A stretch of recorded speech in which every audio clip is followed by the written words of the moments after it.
Þann 22.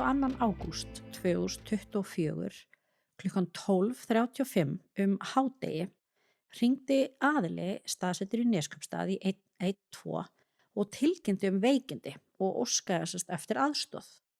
Lögregla ásamt sjúkraliði var kallað út.